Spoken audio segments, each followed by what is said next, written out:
kehilangan kekuatannya dan tidak pernah muncul keadilan. Sebab orang masih mengepung orang benar. Itulah sebabnya keadilan muncul kembali. Itu yang dialami, itu yang dihadapi oleh Habakuk, dan itulah doanya, itulah seruannya kepada Tuhan, karena hanya Tuhanlah yang mampu mendengarnya. Dan dia yakin Tuhan sudah mendengar keluhannya. Sehingga kalau kita melihat di ayat yang kedua itu, ayat yang pertama pasal yang kedua, di dalam menantikan apa jawaban Tuhan, apa yang dinyatakan Tuhan dalam doa yang dia nantikan itu, ia mengambil sikap. Ayat 1, aku mau berdiri di tempat pemintaianku dan berdiri tegak di menara. Aku mau meninjau dan menantikan apa yang difirmankannya kepadaku dan apa yang akan dijawabnya atas pengaduan. Jadi artinya bahwa Habakuk ini tidak pernah putus asa. Dia akan menenangkan dirinya, mendengarkan, melihat apa tindakan Tuhan dari segala doa-doa yang ia nanti. Bapak Ibu yang dikasihi oleh Tuhan kita Yesus Kristus. Lalu Allah menjawab. Lalu Tuhan menjawab aku demikian. Tuliskanlah penglihatan itu dan ukirkanlah itu pada roh-roh supaya orang sambil lalu dapat membacanya. Apa itu yang dia tuliskan? Di ayat yang ketiga, sebab penglihatan itu masih menanti saatnya. Artinya bahwa jawaban Tuhan itu pasti yang tepat dan aman. Ia tidak membiarkan, ia telah mendengarkan, ia telah menyimpannya di dalam hati. Tetapi ada saatnya Tuhan akan bertindak. Ia akan menyatakannya sesuai dengan keputusannya. Jadi bersegeralah menuju kesudahannya dengan tidak menipu. Artinya di sini bahwa nantikanlah, sabar menunggu, Allah akan bertindak, Allah akan menyatakan. Karena dikatakan nantikan lagi, itu sungguh-sungguh akan datang dan tidak akan tanggung. Artinya kalau Allah sudah bertindak, kalau Allah sudah menyatakan waktunya, maka hal ini sungguh-sungguh nyata nantinya. Dia akan mendengarkan doamu dan itu tidak akan tanggung. Artinya tiada ampun kalau Tuhan sudah berkehendak.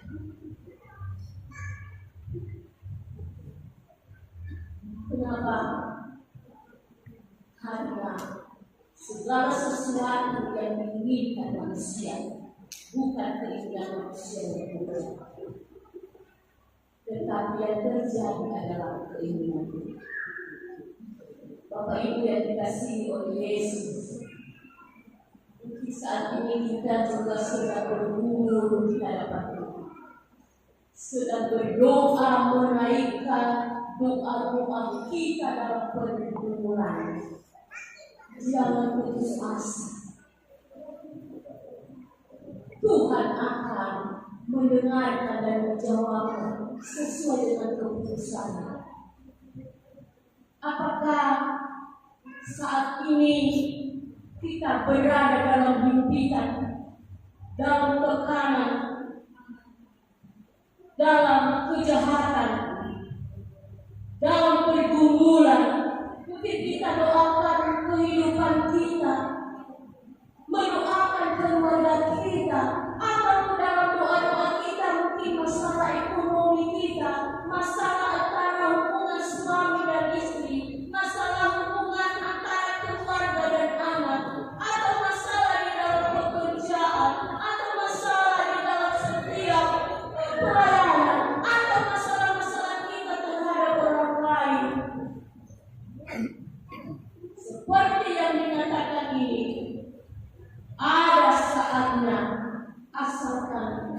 dapat menantinya.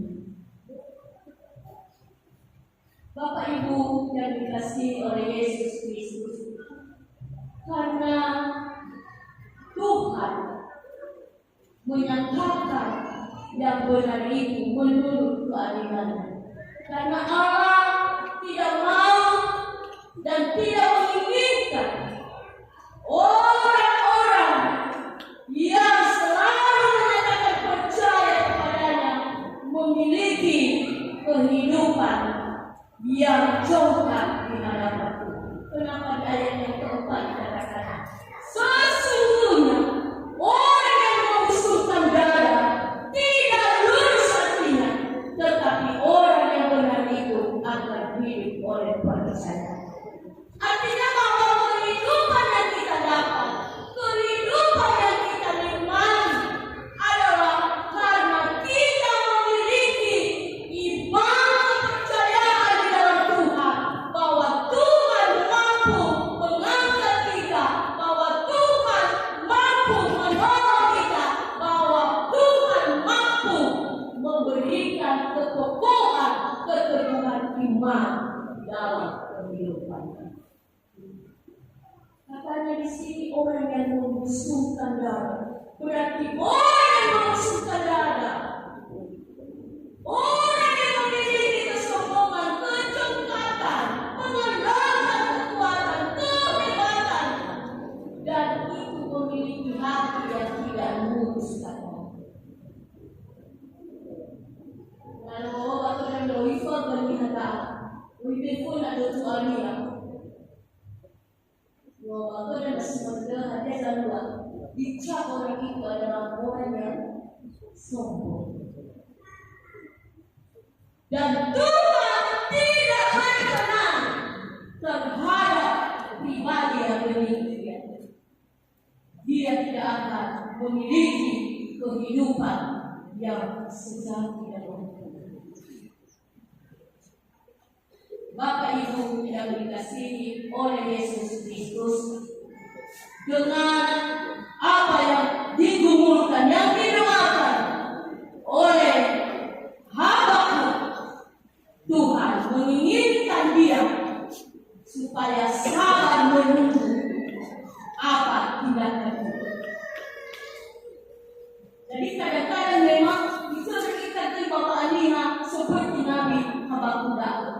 Kalau ada hal-hal yang tidak menyenangkan hati Tuhan, anak si orangnya ibuku ya, bila ibu dia orangnya tidak seperti itu. Pikiran kita dengan pikiran Tuhan beda. Tetapi dalam setiap pergumulan yang kita alami, teman-teman, kita harus memiliki iman dan kita jangan khawatir, gelisah dalam menantikan apa tindakan Tuhan. Dalam situasi apapun yang kita hadapi, kita tetap harus memiliki kesabaran di dalam menunggu apa proses Tuhan dalam kehidupan kita. Untuk itu, dalam mendapatkan itu, maka kita harus pegang di dalam diri kita. Yang pertama, milikilah iman percaya yang sesungguhnya di dalam Tuhan. Yang kedua, bersabarlah menunggu apa janji-janjinya dan tindakan Tuhan dalam hidup kita. Yang ketiga, buanglah busung dada atau kecongkakan, kesombongan yang kita miliki dan yang kita andalkan. Dan yang terakhir, jadilah orang benar di tengah-tengah kehidupan ini, sehingga kita menikmati kehidupan itu dan kita boleh dipakai oleh Tuhan, dilayani oleh Tuhan untuk hidup menurut iman percaya kita kepada Allah. Sekali lagi saya tekankan, temanya orang benar akan hidup oleh percayaan. Biarlah iman percaya kita tetap kokoh walaupun banyak kegelisahan tantangan, walaupun banyak kabar yang selalu merintangi kita.